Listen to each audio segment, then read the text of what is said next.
ناظرین، ویسے تو خدا کا دین اس سے بہت بالا و برتر ہے کہ اسے خدا کے باغیوں کے سامنے معذرت پیش کرنے کی کوئی حاجت ہو۔ سیدھی اور صاف بات یہ ہے کہ جو لوگ خدا کے دین کو اختیار نہیں کرتے اور اپنی یا دوسروں کی نکالی ہوئی غلط راہوں پر چلتے ہیں، وہ حد سے حد بس اتنی ہی آزادی کے مستحق ہیں کہ خود جو غلطی کرنا چاہتے ہیں کریں، لیکن انہیں اس کا قطعاً کوئی حق نہیں ہے کہ خدا کی زمین پر کسی جگہ بھی اقتدار و فرمانروائی کی باغیں ان کے ہاتھ میں ہوں اور وہ انسانوں کی اجتماعی زندگی کا نظام اپنی گمراہیوں کے مطابق قائم کریں اور چلائیں۔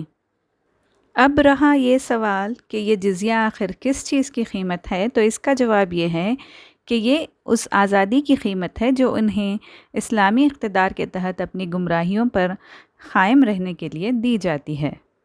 اور اگر کوئی ڈیموکریٹک نقطۂ نظر سے بھی اس کا جواز لینا چاہے تو مختصراً یہ ہے کہ مسلمان زکوٰۃ دیں گے اور جو مسلمان نہیں ہیں وہ جزیہ دیں گے۔ اب آیت نمبر 37 کا ترجمہ دیکھیں۔ The postponing of a sacred month is indeed an addition to disbelief.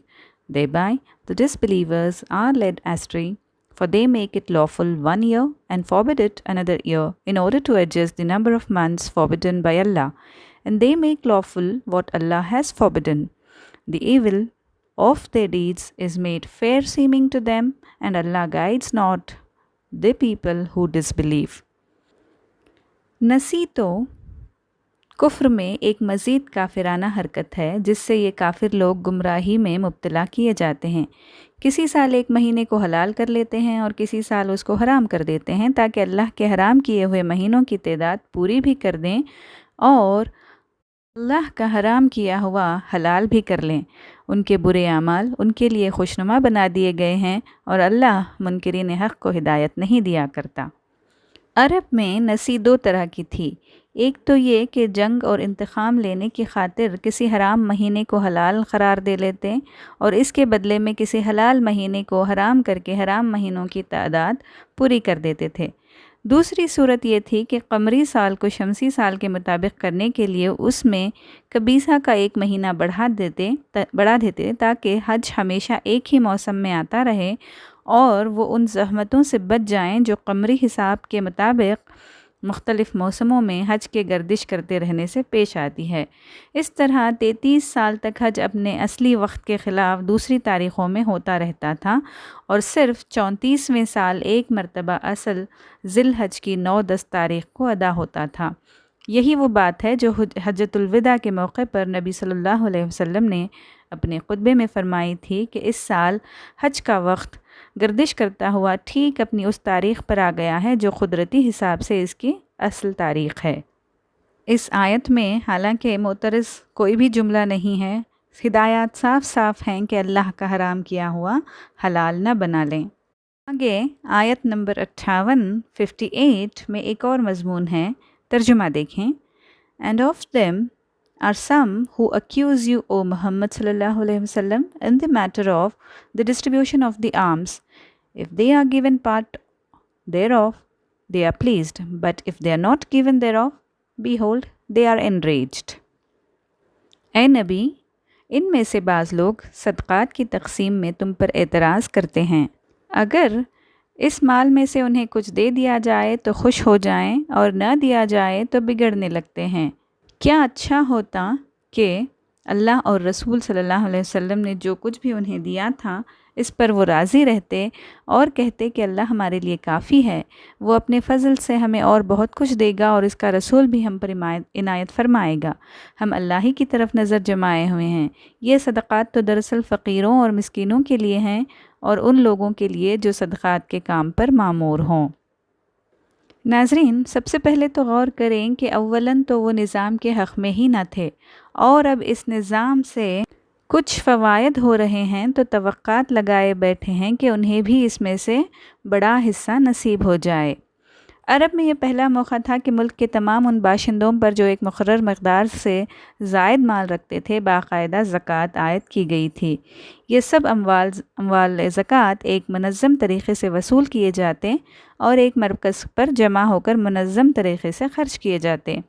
اسی طرح نبی صلی اللہ علیہ وسلم کے پاس ملک کے اطراف سے اتنی دولت سمٹ کر آتی اور آپ کے ہاتھوں خرچ ہوتی تھی جو عرب کے لوگوں نے کبھی اس سے پہلے کسی ایک شخص کے ہاتھوں جمع اور تقسیم ہوتے نہیں دیکھی تھی۔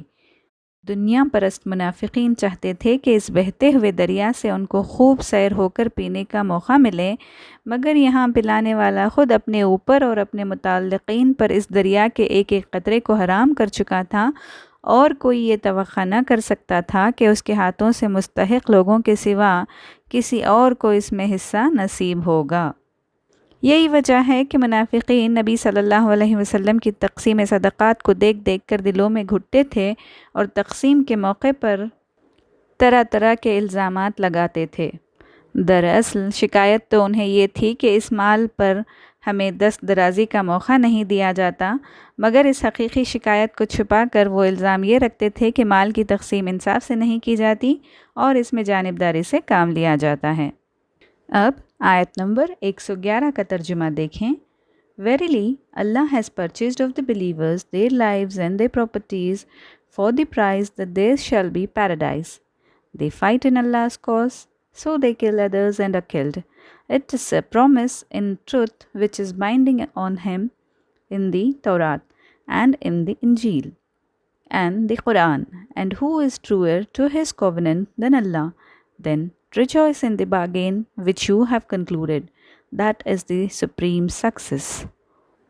حقیقت یہ ہے کہ اللہ نے مومنوں سے ان کے نفس اور ان کے مال جنت کے بدلے خرید لیے ہیں۔ وہ اللہ کی راہ میں لڑتے، مرتے اور مارتے ہیں۔ ان سے اللہ کے ذمے ایک پختہ وعدہ ہے تورات، انجیل اور قرآن میں، اور کون ہے جو اللہ سے بڑھ کر اپنے عہد کا پورا کرنے والا ہو؟ بس خوشیاں مناؤ اپنے اس سودے پر جو تم نے اللہ سے پکا کر لیا ہے، یہی سب سے بڑی کامیابی ہے۔ مسلم جو صحیح معنی میں خدا پر ایمان لایا ہو، اپنی زندگی کے ہر شعبے میں خدا کی مرضی کا تابع بن کر کام کرتا ہے، اور اس کا رویے میں کسی جگہ بھی خود مختاری کا رنگ نہیں آنے پاتا، الا یہ کہ عارضی طور پر کسی وقت اس پر غفلت طاری ہو جائے اور وہ خدا کے ساتھ اپنے معاہدہ بیع کو بھول کر کوئی خود مختارانہ حرکت کر بیٹھے۔ خدا سے آزاد ہو کر کام کرنا اور اپنے نفس و متعلقات نفس کے بارے میں خود یہ فیصلہ کرنا کہ ہم کیا کریں اور کیا نہ کریں، بہرحال بہت بڑی آزمائش ہے۔ اپنے نفس کی قوتوں کو اور اپنے ذرائع کو خدا کے منشا کے خلاف استعمال کرتے ہو تو یہ اس بات کی دلیل ہے کہ تم اپنے اقرار میں جھوٹے ہو۔ سچے اہل ایمان صرف وہ لوگ ہیں جو واقعی اپنا نفس و مال خدا کے ہاتھ بیچ چکے ہیں اور اسی کو ان چیزوں کا مالک سمجھتے ہیں، جہاں اس کا حکم ہوتا ہے وہاں انہیں بے دریغ قربان کرتے ہیں۔ مختصراً بندہ خیال اور عمل دونوں میں اپنی آزادی و خود مختاری کو خدا کے ہاتھ سونپ چکا ہے۔ آیت نمبر 123 دیکھیں۔ O you who believe, fight those of the disbelievers who are close to you, and let them find harshness in you, and know that Allah is with those who are al-muttaqoon۔ اے لوگو جو ایمان لائے ہو، جنگ کرو ان منکرین حق سے جو تم سے قریب ہیں، اور چاہیے کہ وہ تمہارے اندر سختی پائیں، اور جان لو کہ اللہ متقیوں کے ساتھ ہے۔ یہاں منکرین حق سے مراد وہ منافق لوگ ہیں جن کا انکار حق پوری طرح نمایاں ہو چکا تھا اور جن کے اسلامی سوسائٹی میں خلط ملط رہنے سے سخت نقصانات پہنچ رہے تھے۔ مسلمان اس کی اہمیت کو محسوس کریں اور ان منافقوں کے معاملے میں ان نسلی و نسبی اور معاشرتی تعلقات کا لحاظ نہ کریں جو ان کے اور ان کے درمیان وابستگی سے موجب بنے ہوئے تھے۔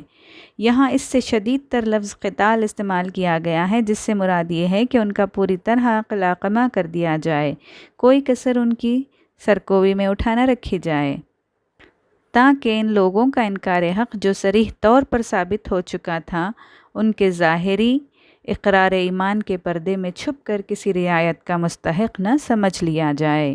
مختصراً اس صورت میں ایمان کا معیار طے کر دیا گیا۔ سالار ڈیجیٹل اردو سروس سے جڑنے کے لیے آپ تمام کا شکریہ۔